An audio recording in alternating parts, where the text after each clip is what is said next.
মসজিদে জুমার দিন আজান দেয় কয়টা? আরে কয় নাকা? জুমার আগে আজান কয়টা?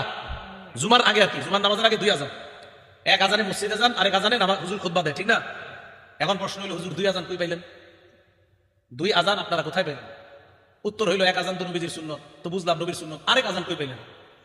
তো আমি জবাব দিলাম আরেক আজান হযরত উসমান গনির সুন্নত। উসমান গনির সুন্নত যে মানতে হইব এটা কই আছে? এত প্রশ্ন আজীব। সব সময় মনে রাখবেন, বলবেন ইবনে মাজাহ হাদিসের কিতাব। কোন কিতাব?